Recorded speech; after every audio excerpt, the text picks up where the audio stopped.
तो जनाब आज बात करते हैं नए ड्रामे की जिसका नाम है मैं मंटो नहीं हूँ। और इस ड्रामे को लिखा है खलीलुर रहमान कमर ने और इसकी डायरेक्शन दी है नदीम बेग साहब ने। और ये दोनों वही जो हैं हजरात हैं जिन्होंने मेरे पास तुम हो में भी सेम अपने रोल्स प्ले किए। तो ड्रामा जो है वो उसमें जो मेन एक्टर्स हैं उनकी जो कास्ट नेम है मैं वो आपको बता देती हूँ। सजल अली है जिनका नाम महमल है, हुमायूं सईद हैं जो कि एक जिनका नाम मंटो है और वो एक प्रोफेसर हैं। सजल अली जो हैं वो एक डॉन की बेटी हैं और डॉन का नाम सिराज अमृतसरी है। और जो ये है क्या कहते हैं और कौन लोग हैं जो अभी तक इंट्रोड्यूस हुए हैं वही बता रही हूँ मैं अभी। तो और बाबर अली हैं, बाबर अली का नाम बिन है। उनकी फ़ैमिली से मैं भी इतना मुझे याद नहीं आ रहा कि उनकी फ़ैमिली में और कौन-कौन है। आसिफ़ रज़ा मीर का मैंने आपको बता दिया। इसके अलावा सबा फ़ैसल हैं जो आसिफ़ रज़ा मीर की वाइफ़ हैं, उनका नाम नसीबा है। फिर जो एक और इम्पॉर्टेंट कैरेक्टर है वो है सुरैया का जो कि साइमा नूर ने प्ले किया और बहुत अच्छा प्ले किया, मुझे बहुत अच्छा लगा उनका कैरेक्टर।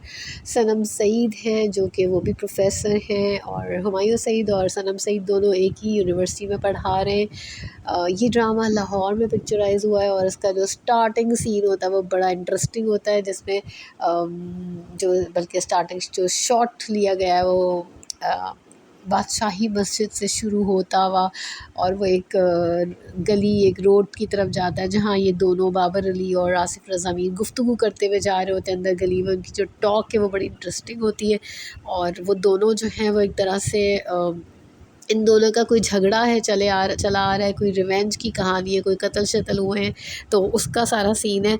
और ये जा रहे हैं किसी मियाँ साहब के घर और मियाँ साहब जो है मुझे अभी तक ये क्लैरिटी नहीं मिली है कि मियाँ साहब इनके क्या हैं, वो फादर हैं क्या हैं और ये दोनों भाई हैं, दोस्त हैं क्या है? आई थिंक रिश्तेदार ही हैं मगर आपस में लड़ाइयाँ चल रही हैं। साइमा नूर जो है उनके भी बेटों के साथ कुछ हुआ है पास्ट में और वो जो है सुलह करने को राज़ी नहीं है और बस इन फैमिलीज़ में दिखाया जाता है कि बंदों को मार दिया जाता है। ठीक है, आसिफ़ रज़ा मीर का एक बेटा जेल में है इस वक्त और एक बेटा जो है वो हैंडीकैप बना हुआ है बिल्कुल क्योंकि उसको गोली लगती है इसी रिवेंज की कहानियों में कभी लगती है और वो उसकी रीढ़ की हड्डी मुतासिर होती है तो वो बिल्कुल बेड रिडन है। उसकी वाइफ उसकी सारे वक्त उसकी देखभाल करती रहती है। उनका एक छोटा सा बच्चा भी है। तो ये कहानी है सज्जल अली को दिखाया कि उन्होंने एफएससी के पेपर्स दे के सेकंड पोजीशन हासिल की है और अब जो है वो यूनिवर्सिटी जाना चाह रही होती है और ये अब्बा जो है वो इनके यानी कि इनको बड़ी मुश्किल से इजाज़त मिलने का सीन होता है लेकिन इनके ख़वातीन पढ़ती हैं एजुकेशन हासिल करती हैं क्योंकि दोनों जो हजरात हैं बिन और सिराज अमृतसरी इनकी शुरू की जो मुझे कॉन्वर्जेसन समझ आई कि भाई तुम्हारे यहाँ तो लड़कियाँ ही पढ़ती हैं हमेशा और ये सारा सीन है और लड़कों को तो मार दिया जाता है ज़्यादातर क्योंकि लड़ाइयाँ होती हैं और कुछ मसले मसाइल होते हैं। और हालांकि यकीन करें इसमें जो शुरू में दिखाया जाता है कि बहुत अच्छे से इनकी दोस्ताना गुफ्तगू हो रही थी अंदर जाके जो मियाँ साहब के जाते तो बीच में इनकी लड़ाई हो जाती है कुछ सुलह पे बात है सारी सुलह जो है वो शायद हो नहीं पा रही ये सारा सीन है। अब ये सजल अली जो है वो बड़ी मुश्किल से इनको एडमिशन मिलता है कॉलेज यूनिवर्सिटी में और ये साइमा नूर जाकर उनका एडमिशन करवाती हैं और ये लोग जो है ना अपनी एक नहीं होता कि मतलब इनका स्टाइल बड़ा इंटरेस्टिंग है बात करने का साइमा का इसमें।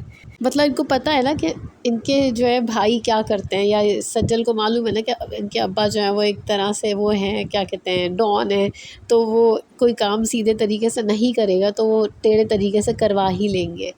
तो ये सारा सीन है लेकिन ना जिस तरह अब्बा भी बिल्कुल आपको बिल्कुल डॉन नहीं लगेंगे यानी आसिफ़ रज़ा मीर और बिल्कुल बाबर अली भी बिल्कुल डॉन नहीं लगेंगे और बेटी सज्जल अली तो बिल्कुल आपको नहीं लगेगी। तो ये जब यूनिवर्सिटी जाती हैं वो सीन्स मज़े के हैं क्योंकि सबको पता तो होता है कि डॉन की बेटी है सब उससे ऐसे इंटरव्यू ले रहे होते हैं वो इंटरेस्टिंग था। फिर हुमायूं सईद जो डर रहे होते हैं कि वो डर जाते कि क्या वाकई तुम डॉन की बेटी हो और इस तरह की वो गुफ्तगू इंटरेस्टिंग थी। ये सीन है और कुछ डायलॉग्स हैं जो मुझे बड़े अच्छे लगे मैंने वो थोड़े नोट डाउन कर लिए मियाँ साहब और इन दोनों हजरात में इसलिए कह रही हूँ क्योंकि मुझे अभी थोड़ी क्लैरिटी नहीं मिली शायद मुझे किस्त को दोबारा देखना पड़ेगा। तो उसमें वो कुछ पाकिस्तान की हिस्ट्री समझा रहे होते हैं उन्हें और करंट सिनेरियो से उसको रिलेट करते हुए तो वो उससे कहते हैं कि जब जज्बों की तकसीम हो जाती है तो मुल्क टूट जाते हैं और जब जज्बे ज़रब खा जाते हैं तो मुल्क बन जाते हैं तो पाकिस्तान बन जाता है। मुझे डायलॉग बहुत पसंद आया। तो डायलॉग्स ना बड़े वज़नी किस्म के और बड़े गाढ़े हैं, आपको आसानी से समझ नहीं आते, आपको थोड़ा-सा दिमाग खपाना पड़ता है कि उन्होंने क्या कहा है, आपको दोबारा सुनना पड़ता है। तो ये वाला सीन है, मुझ जैसे इंसान को सुनना पड़ता है दोबारा। एक जगह एक डायलॉग और था कि जब चीज़ें महंगी हो जाती हैं तो इंसान सस्ते हो जाते हैं। तो बड़ा डीप मीनिंग है इसका और इसमें मैं एक्सप्लेनेशन अभी बिल्कुल नहीं दे रही। मैं बेसिकली ये बताना चाह रही हूँ आज के रिव्यू में कि ड्रामा है, मतलब देखने वाला है या नहीं। बिल्कुल आप यकीन करें, मुझे अगर मैं इम्प्रेशन बोलूँ, फ़र्स्ट इम्प्रेशन मेरा इस ड्रामे के बारे में क्या है, तो मुझे लग रहा है कि कोई फ़िल्म देख रही हूँ मैं। क्योंकि इसकी जो पूरी जो इसकी क्या कहेंगे, इसको जिस तरह से फ़िल्माया गया है ना, जो जिस तरह से इसकी वीडियोग्राफ़ी हुई हुई है, वो बिल्कुल फ़िल्मी है। आपको ऐसा लगेगा आप हफ़्ते में 2 दिन फ़िल्म देख रहे हैं। तो बड़ी खूबसूरत और ख़ूबसूरती से इसको मतलब कैप्चर किया गया है हर चीज़ को, तो उसमें बड़ा देखने में मज़ा आया। और इसके अलावा वो कुछ चीज़ें थी, सनम सईद मैंने बताया प्रोफेसर है, तो वो एक्चुअली इनके वो भी हॉस्टल में रह रही हैं और ये भी रह रहे होते हैं हुमायूं सईद। तो उनकी उनकी अपनी ये कोई बैकग्राउंड स्टोरी चल रही है, उनकी कोई शायद लवर हैं जिनसे अब उनको नफ़रत हो गई है, उनका ये केस है। और हुमायूं सईद जो है वो बिल्कुल डिफरेंट सी पर्सनैलिटी, बताया मैं डिस्क्राइब नहीं कर पा रही हूँ, मैं 2 किस्तों में भी उनको समझ नहीं पा रही हूँ, मुझे थोड़ा-सा वक़्त लगेगा उनको समझने में। अब ये कि ये सज्जल अली के साथ होंगे आगे ज़ाहिर है, और एज डिफ़रेंस का चक्कर आएगा, और ये जो मंटो साहब हैं ये बहुत डिफरेंट से हैं, बहुत डिफरेंट से। वो पता नहीं प्रिंसिपल साहब वर्ड यूज़ करते हैं, ये फड्डा, फड्डे के ऊपर कुछ कहते हैं, क्या फड्डा? वो कहते हैं फड्डा क्या होता है? मतलब उनको इतना सिंपल वर्ड नहीं पता कि फड्डा क्या होता है। वो बहुत सिंपल से बंदे दिखाएँ। बल्कि उनकी जो ये सनम सईद एक सीन में कहती है कि ये घटाघट पी जाएँ पानी, तो कहता है घटाघट, घटाघट क्या होता है? तो उनको ना वर्ड्स नहीं उनकी वोकैब्युलरी बहुत सिंपल है, उनको ये सब ऐसे अल्फाज नहीं आते। और सज्जल को जो है ना दिखाया है, एक तरफ बोल्ड भी दिखाया है, और मगर वो ऐसी दिखाई है कि आपको ना वो उसके अंदर यूँ बदमाशी नहीं है, लेकिन ना वो है स्ट्रॉन्ग है, वो बहुत स्ट्रॉन्ग है। तो मैं एक्चुअली डिस्क्रिप्शन पढ़ी थी, तो उसमें था कि एक ऐसी कमांडिंग बंदी है ये, जो अपनी आवाज़ ऊँची नहीं करती लेकिन अपने काम करवा लेती है, लाइक अपनी बात को मनवा लेती है। तो वो कहते हैं ना कि अपनी आवाज़ को ऊँचा मत करो, अपने आर्ग्यू जो आप जिस बात के लिए कर रहे हो, अपने पॉइंट्स को वज़नी करो। तो बस इसमें शायद इसके साथ ऐसा ही है, लेकिन मुझे साइमा नूर का कैरेक्टर बहुत अच्छा लगा। वो बहुत मज़े की दिखाई है, मुझे बहुत अच्छी लगी। अलबत्ता सबा फैसल के जो है हेयर स्टाइल, मेरा दिल चाह रहा है उनकी बैक कोमिंग जो हुई हुई ना इतनी सारी, वो थोड़ी-सी कम कर दूँ, थोड़े से बाल में उनके दिल चाहता है समेट दूँ। तो ये सीन है। अभी मज़ीद एक्टर्स जो है वो आई थिंक अज़ान समी ख़ान है, वो अभी इस किस्त में नहीं मुझे नज़र आए, तो वो आगे दिखेंगे। और आगे देखते हैं आगे क्या होता है। डायलॉग्स मज़े के हैं, डायलॉग्स मज़े के हैं। स्टोरी अभी आहिस्ता-आहिस्ता खुल रही है। बेसिक तो मैंने बता दी कि 2 लोग हैं जिनकी आपस में लड़ाइयाँ चल रही हैं, 2 फैमिलीज़ हैं उनकी आपस में लड़ाइयाँ चल रही हैं। वो शायद एक ही फैमिली है और 2 भाई हैं, ये थोड़ी मुझे क्लैरिटी नहीं है। उस्मान पीरज़ादा बने इनके प्रिंसिपल यूनिवर्सिटी का। वो कहते हैं ये हुमायूं सईद से कहते हैं, हम तो हिस्ट्री बनाने जा रहे हैं, क्योंकि हम ना वो यानी गुंडों को हम जो है बिज़नेस की तरफ लेकर आने वाले हैं, लाइक बिज़नेस उसमें शामिल करने वाले, कि वो बिज़नेस को पढ़ें। तो ये सीन है। अच्छा पता है इसमें ना एक साउंड इफ़ेक्ट दिया गया है, जैसे बैकग्राउंड में ना ऐसा नहीं लगता जैसे आप लूडो खेल रहे होते हैं तो डाइस को टक टक कर रहे होते हैं हिलाते हैं ना, वो वाला साउंड आता है इसमें, तो बड़ा मज़े का लगता है वो। एक बड़ा अच्छा और डायलॉग था मियाँ जी का। वो कहते हैं, मियाँ जी कहते हैं वो तो उनको, तो वो कहता है कि पुरानी दुश्मनियाँ जो है पुराने रिश्तेदारों की तरह होती है, अगर आप पुराने रिश्तेदारों से ना भी मिलो तो रिश्तेदारी ख़त्म नहीं होती। इसके अलावा एक और डायलॉग था कि इसी का कि इसी तरह दुश्मनी होती है, पुरानी दुश्मनी, चाहे आप लड़ाई ना भी करो तो दुश्मनी ख़त्म नहीं होती।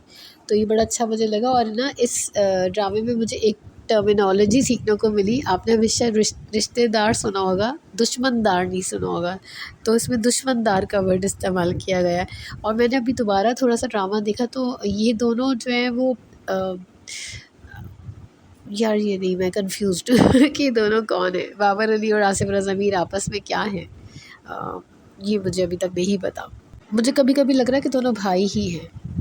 अच्छा, एक कैरेक्टर जो है वो ज़ुलेख़ा का है, जो सबा हमीद का है, वो बिन यामीन यानी बाबर अली की वाइफ़ बनी है, ये मैं बताना भूल गई थी। और एक जो साइमा नूर है, उन्होंने समझे कि सज्जल अली को उसने, यानी वो फूफी है सज्जल अली की ना, तो उन्होंने ही समझे पाला है एक तरह से। तो उनकी टसल चलती रहती है भाभी के साथ, लाइक साइमा की और सबा हमीद, सबा फैसल की टसल चलती रहती है अक्सर। और सीन ये है कि वो कन्विंस कर रही होती है अपने भाई को कि इसको यूनिवर्सिटी पढ़ने भेज दो, तो उनकी सज्जल की मदर जो है वो अगेंस्ट होती है। तो ये किस तरह इनकी और इनकी जो टसल चल रही होती है, तो उसमें वो कहती है कि मैंने, यानी साइमा कहती है, यानी उनका जो नाम है सुरैया, वो कहती है कि बिस्मिल्लाह से अल्हम्दुलिल्लाह तक मैंने इसकी ट्रेनिंग की है, और अब इसे चाहिए, लाइक सबा फैसल को चाहिए कि वो दूर से खड़े होकर सुभान अल्लाह कहा करे, लाइक इतनी अच्छी मैंने ट्रेनिंग की है। तो काफ़ी मज़े के डायलॉग्स हैं, बहुत अच्छे डायलॉग्स हैं। मैं लिटरली पूरी डिटेल नहीं बता सकती, वरना उसका पूरा मज़ा ख़त्म हो जाएगा। वैसे मैंने ज़्यादातर डायलॉग्स बता दिए। तो ये सीन है। बस बाबर अली के 2 बेटे हैं बचे हुए, और इनके भी 2 बेटे हैं, लेकिन ज़ाहिर है आसिफ़ रज़वी का एक बेटा बीमार है। तो अब सुरैया जो है वो सुलह उस सूरत में करेंगी जब उनके बाबर अली के बेटों को भी मार दिया जाएगा। कुछ ऐसा चक्कर है। माफ़ी-वाफ़ी का कोई सीन नहीं है, सुलह नहीं होने वाली। कभी मुझे लगता है दोनों भाई हैं, कभी मुझे लगता है दोनों दोस्त हैं, लेकिन भाई हैं। ज़्यादातर चांसेस अब मुझे लग रहा है कि दोनों भाई हैं, और बस ये है ड्रामा, अच्छा ड्रामा है, आप देख सकते हैं। और हुमायूँ सईद की आप अगर दिल की नरमी को चेक करें इस ड्रामे में, वो इतने इतने वो दिखाए हैं हमदर्द किस्म के जो लगते हैं, और इतने डरपोक से दिखाएँ हैं कि वो एक कबूतर जो है उसको गोली लग जाती है, रास्ते में कोई वाक़या पेश आता है, तो वो उसको भी अस्पताल लेकर जाते हैं, उसके लिए उसको बाकायदा देखने जाते हैं दोबारा। तो वो बड़ा मुझे स्वीट वो बड़ी बात लगी कि उनको दिखाया है कि वो बहुत क्या कहेंगे, काइंड हार्टेड बंदा दिखाया है। बहुत डिफरेंट कैरेक्टर लगेगा आपको हुमायूँ सईद का, जो अभी तक हमने इतने सारे ड्रामे देखे हैं उसमें। अब देखना ये है कि जैसे मंटो अपनी लिटरेचर के हिसाब से बहुत डिफरेंट है, उनका यूनिक काम था, और बड़े आउटस्पोकन किस्म के, बड़े बोल्ड उनकी राइटिंग थी। तो क्या ये ड्रामा, इसमें मंटो जो दिखाया है हुमायूँ सईद को, इनको इनका ऐसा क्या रोल होगा जो मंटो से मैच करने वाला है?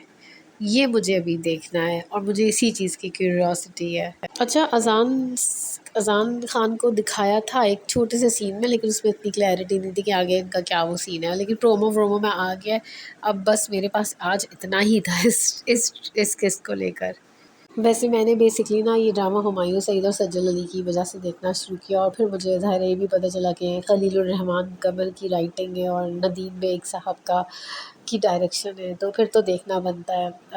ये सीन है, और सनम सईद मुझे अच्छी लगती हैं, तो मैंने तो इस वजह से बेसिकली इस ड्रामे को देखा। और आसिफ रज़ा मीर मुझे उनकी परफॉर्मेंस भी बहुत पसंद है। और साइमा नूर जी, तो उन्होंने तो बड़ा ज़बरदस्त काम किया है, और वो ना बड़े मज़े की पुप्पी बनी है।